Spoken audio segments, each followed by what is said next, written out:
wash it over, and then antibodies to the antibodies. And so multiple antibodies can attach to this, and multiple antibodies can attach to the antibodies. So we're just exponentially increasing the amount of antibodies that are around this little thing. And on the end of that second antibody, we have a developing enzyme. So this enzyme makes a chemical reaction go faster, and we wash over a developing solution over it, and it basically produces a brown precipitate, a brown solid, wherever the virus is. And in this way, we can actually visualize where the virus is on the piece of liver. So that's just an easy way to do that. And that's just a basic example of what happens in our lab. So I'm going to talk about hepatitis B a bit more. It's very, very prevalent. About a third of the world's population has been infected with hepatitis B. Most people clear it, no problems. But some of them get a chronic infection. And about 360 million people have it right now, chronically. And chronic infection is the problem with hepatitis B. Because with people with chronic hepatitis B, they get either cirrhosis or liver cancer, which is called hepatocellular carcinoma. That's just the technical stuff, but liver cancer. So about a quarter of everyone with chronic hep B will get either liver cancer and liver cirrhosis, or liver cirrhosis and die of it. So this means about 1 million people die each year because of hepatitis B.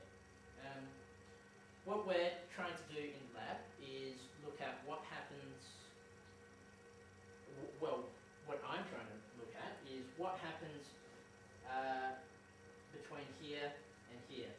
And looking at the liver cell population, the liver cells, and see how they change over time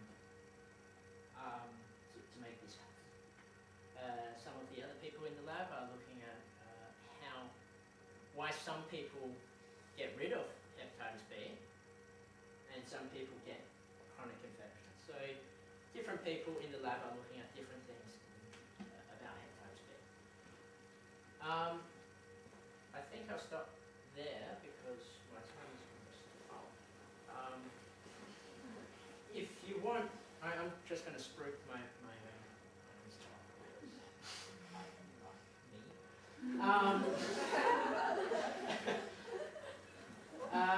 this is our blog. I write it with someone called James Byrne, and you should read it because it's awesome. Either go to that URL or Google Disease of the Week Thomas, and it'll be the first hit. And you can join the Disease of the Week Facebook.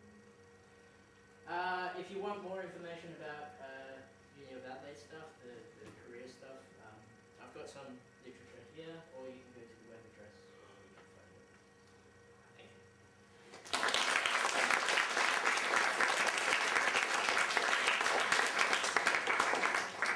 There must be some questions. For the model there, he says that the outside, not the divide, but the green white dot, said they were the proteins being DNA. What happens when they get harmed or affected? Do they come off? It holds. So this shell is pretty tight, and if it breaks, well, the DNA comes out and the virus can't infect any more cells, basically.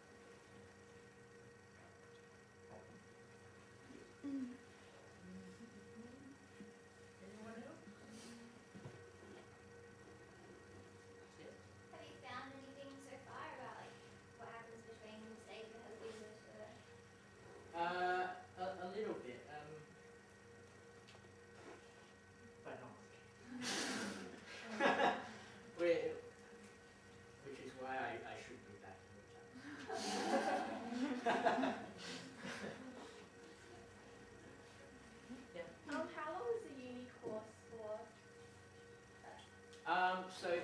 undergrad is 3 years.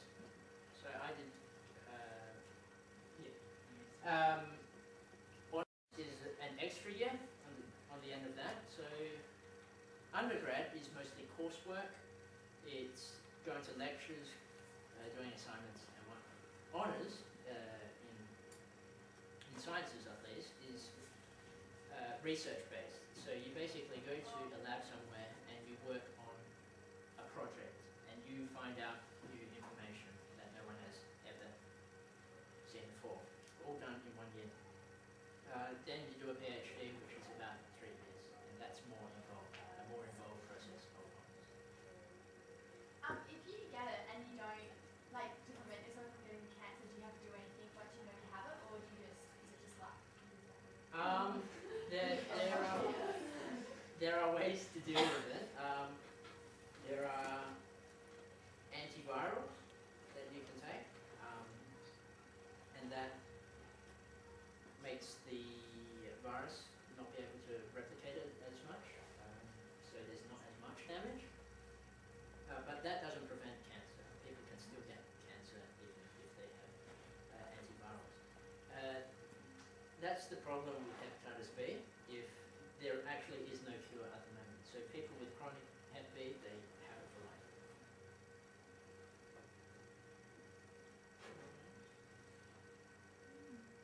Make me feel popular? Yeah. Thank you. Is there any like certain specific age group that is like most common to get hepatitis?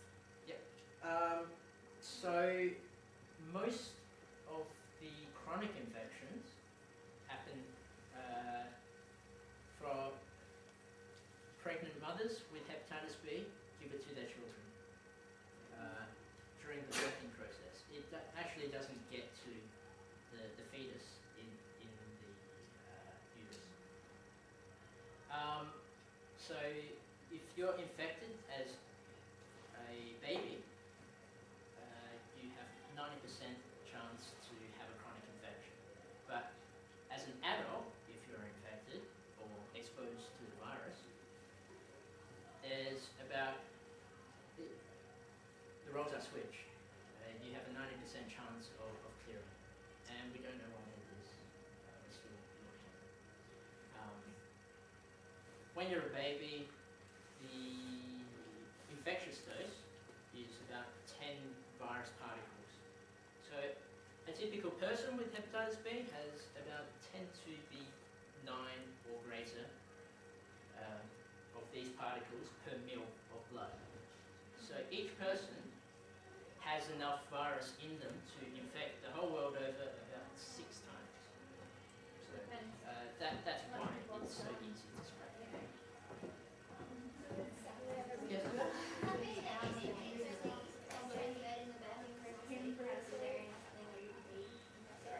With cesarean sections, well, there's a knife,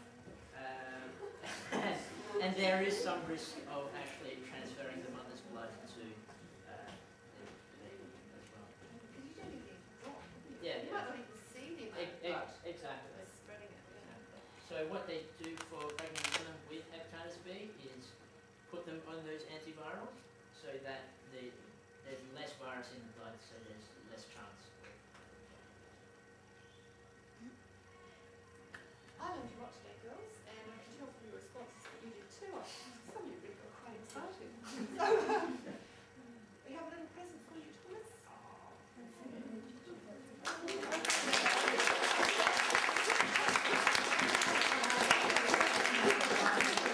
And I get to take the little home to myself. So, thank you for coming, girls, and enjoy your lovely just one thing.